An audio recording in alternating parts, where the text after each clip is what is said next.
Dirk Nowitzki was calling a Timberwolves game. Yep, I think it was the second. So we played the Mavs.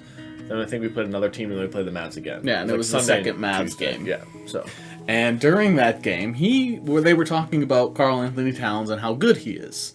And, we've talked about that before, and actually a video that is now moved to private on our channel from years ago. We made a top 5 centers video, and we put Karl-Anthony Towns at number 2.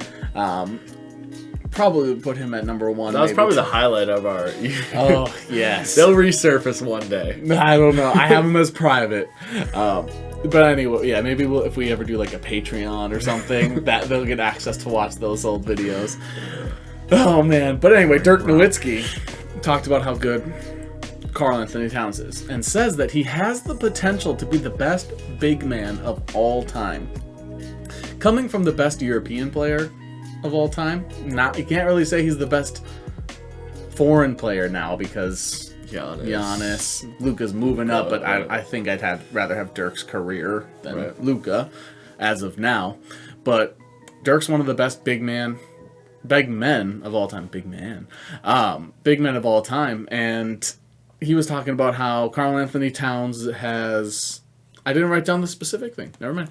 But he talked about how Karl-Anthony Towns has good footwork, great shooting, that he really just has a few more things he needs to work on. And a big thing is what he needs to work on is effort, mentality, and rebounding. Yeah, so a lot of talk about...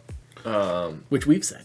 Carl for the first half of, the first beginning part of the season, outside of this last 6 to 10 games, is Carl has always been a complainer, right? So if he gets hit or something, a flail around, or he'll complain to the refs or whatever, and the refs aren't supposed to judge play. They're supposed to call the game how they see it, but you get a kind of persona and refs view you as this kind of player, you're not going to get those calls. But the last 6 to 10 games or whatever, Carl's not been doing that. He's been complaining as much or flailing around or throwing fits or whatever, and he's been getting calls. So because of Pat Bev. Yeah. So he's been getting those calls, and he's been getting to the free throw line more, and obviously he's a good free throw shooter, especially for a big man. Yeah. Sick. Yeah. I like Karl-Anthony Towns, and I was expecting him to want to leave us or get traded these past couple of years. Ant was the pick that helped out, and picking up guys like Pat Bev was really helping him out. And I agree with Dirk. He has the potential to be the best big man ever, but I think unless he picks up rebounding, and if he's playing... It is also very hard to get rebounds when you got someone like Jared Vanderbilt out there, because he just gets all of them. You can say that, it's hard to get rebounds with a good rebounder like Jared Vanderbilt, or you can say... if you want to be one of the best of all time, you shouldn't be out-rebounded by a guy like Jared Vanderbilt. Right. So I guess there's that. I'd rather have the positive aspect of it, saying Vanderbilt's already really good. Right.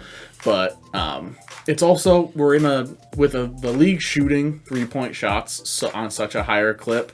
Rebounds aren't right under the basket anymore. Right. So if he's under the basket on defense, you're not going to get as many rebounds. That's why guys like Steph Curry can get 10 rebounds. They're not getting 10 rebounds 10 years ago. Sure. He's never, Jason Kidd, a lot of his rebounds were in the paint, which is why his triple-doubles were so impressive to me. Yeah, and Dirk is one of those guys, and I'm not sure what he was referring to exactly, because Dirk was a great shooter himself, and maybe he was referring to that aspect of Karl-Anthony Towns. Where they talked about his footwork, his finesse work under the paint, and his shooting. We've always said he's a finesse player. He's not and he's already, in our eyes, the best big man shooter of all time. Yeah.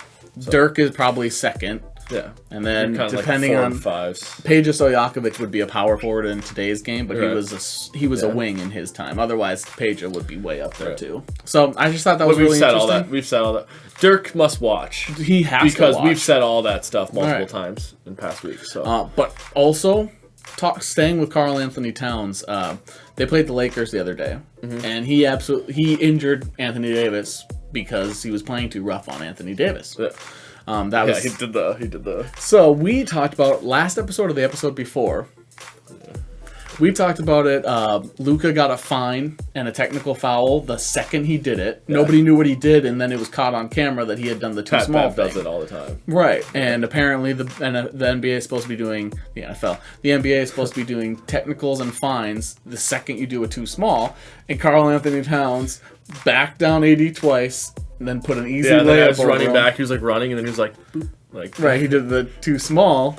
And did not get a technical, did not get a fine, and on the replay didn't get a fine. So my guess is because it's against the Lakers. The Lakers are one of those teams, just like Pat Bev did the same thing too. Right, like, they're just one of those teams that more gets away against the Lakers a little bit. I mean, it's taunting, you know. Right. So, which is not a point of emphasis for the NBA like it is for the NFL. Right.